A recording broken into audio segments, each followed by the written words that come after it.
All right, committed musicians, this is a piano lesson. So basically we're going to be in C. I just want to go over basically the dissonance that playing all of the intervals. We're going to play all of them, black keys included. But I just want, you need to get accustomed to hearing what the intervals are doing as far as dissonance, like really like dirty sound, and also consonants, like really beautifully perfect sounds, right? When we talk about music theory, we think of perfect intervals, minor intervals, major intervals. So let's work down. I'm going to work down instead of up from C to C. C4 to C5.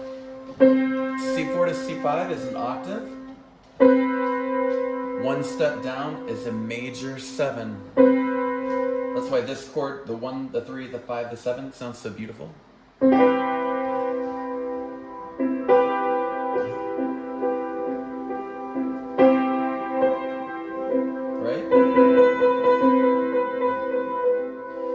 And then you've got a minor 7. So you've got a triad.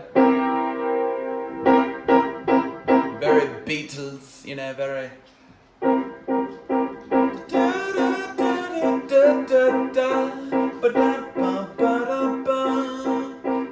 Chord change, right? So there's it's a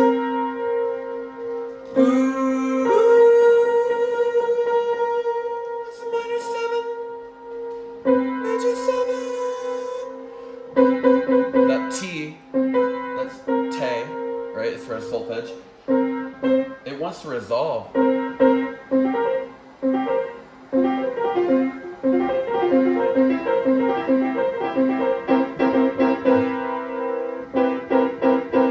There's both of them together.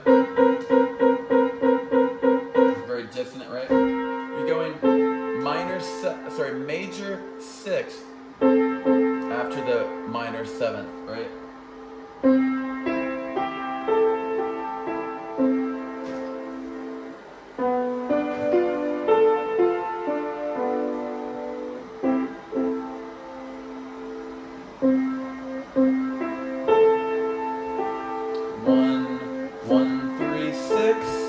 Major 6, perfect 5th, right? We're not there yet, but major 6th is Mama just killed a man, right? Bohemian Rhapsody, right? That's why I'm saying the numbers work, right? If you sing the numbers, 1, 1, 3, 6, 5. Having that round sound, that Julia Child sort of Mickey Mouse.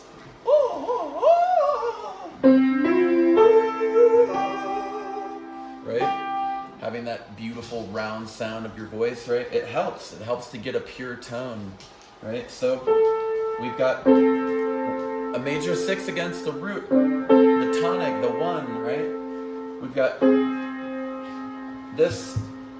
This is the minor 6. It's a very weak interval. A 1 to minor 6 is not very common because of the sonic weakness of how it interplays between all of these intervals, right?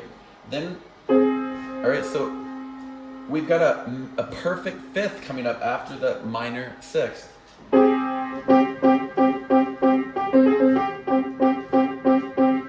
Dissonant, perfect 5th, right? 1 to 5. That's major. That's major. That's minor.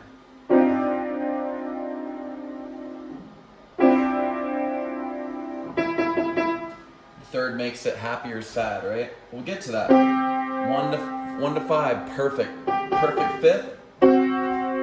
Tritone, that's in between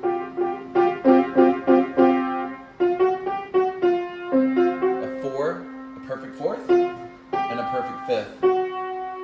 It's an augmented or raised 4th or a diminished 5th, right?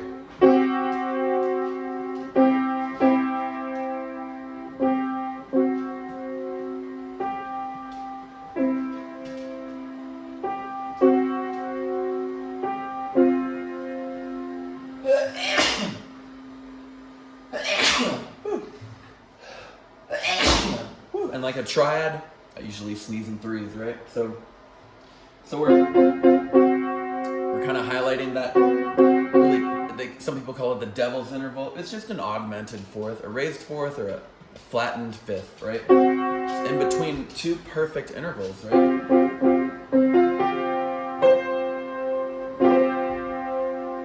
Those are all perfects. 1, 4, 5, 8, or 7. Oh, sorry, or 1 if you really think about it. An 8 is just another 1, right? It's the octave, right? So we got a perfect fourth.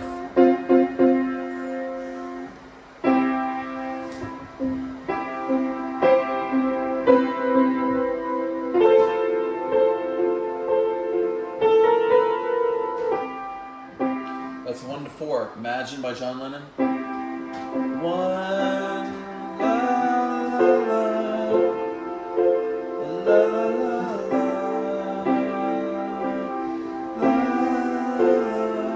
it's a 1 to 4 progression, but just the perfectness of the fourth, right? And then you've got a major third. Major thirds build on thirds, right, guys? Alright, so, did it not? There, it was just blurry, low power mode. What's that? I wanted to know if you wanted to Oh, no. Oh, man. I think it's good. Nice. Sorry. Thanks, man. No, you're fine. So, major third. Right? Everything is based on thirds.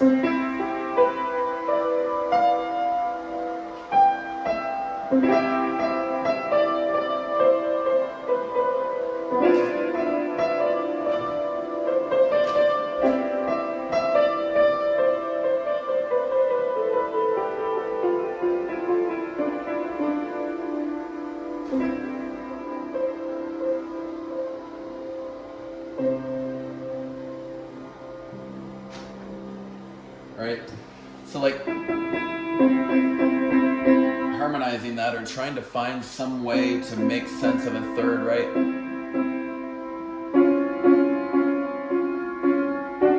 And walking up to see that relationship.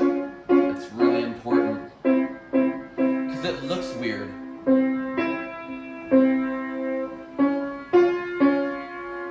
That looks like a bigger distance from the C sharp to the F, but it's not. It's just how these 7 notes, right, from F to B, and let me just, all of those notes right there differ and are separate from these notes. Right? And so that's the pattern. If you see the pattern, you can understand what the heck's going on, right? That's why I showed you the scale and wrote it out. Green is major. Red is minor. 2, 3, 6 is minor. 1, 4, 5, and 8, or 1, however you want to think about that. Technically, it's the octave. It's the 1 again, so it's not an 8, technically. But you can call it that. Figure out music theory however you need to figure it out. Like, don't fake anything until you make it. Don't fake it till you make it. Make it till you make it. Make it on a small scale of understanding in the key of C what's going on and how to create intervals and tonalities and conversations. Like your musical vocabulary is very important to understanding the tension and release. It's just like a joke. You have a setup and you provide tension and then laughter is the release. So you have to provide tension within a joke. You have to provide a point, a way to go, right? And so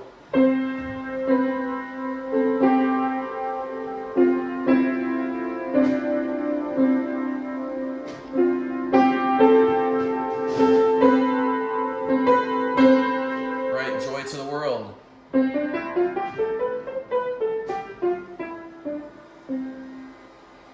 Right? So you've got, that's a good example of what I would call intervallic tensions, right? Intervals and feeling those tensions through a song that you know and that it's palatable. It doesn't matter if you are never gonna play Joy to the World, you hate Christmas songs, whatever it is, right? I usually say don't say hate or don't say can't. I just said it, but in the context of your learning, like, people hate to learn, and so you have to be real with that. So as a fellow committed musician, I want to project that seriousness so that you can figure this out and see what the heck these patterns are, because they matter. Like the relationship, the interval, the distance between one note to the next is an interval, and that's a very important concept to learn when you're dealing with an art form that is wordless sometimes, before you have words to associate with these feelings. But that's a dissonant feeling. Like, although you're playing C and C sharp, it's a very concrete thing as far as music theory, right? You are still under obligation to think seriously about these things and to become a committed musician. That's why I named my channel Committed. It used to be Committed Music, but I realized, I was like, no, it's not committed music. That's not specific enough. It needs to be committed musicians, because we are committed musicians to the point where you're committed, And so when you understand that has a timbre or a tone color, and it makes you feel a certain way to understand intervals, and you can utilize them more. So that's what this lesson is all about. I wanted to take 5 to 10 minutes to kind of go over this principle of intervals on the piano and draw with dry erase markers on a real upright piano, a Wurlitzer just beautifully sounding piano. It's just such a beautiful piano, and there's no shortcuts. I've been looking for a while, and you just have to learn it. You have to learn the intervals and really love it like you love yourself. Like, love the knowledge that are the unlovable parts of music. Learn the music theory so that you can have a conversation and see the full map. Roll out that map like a scroll, like a Lord of the Rings scroll is sometimes what I talk about. And finally, if I've earned, if you stayed with me to the end of this video, you're committed. So believe in yourself. Like, I see you for you. And I know that if you're watching full videos and you're not screwing around, like, you're serious about this, you're gonna figure this out. Like, you might not know how to fix motorcycles, but if you listen to the right mentors, if you become a mentor yourself and start teaching these concepts to people, and kind of teach your teacher what they taught you type of thing,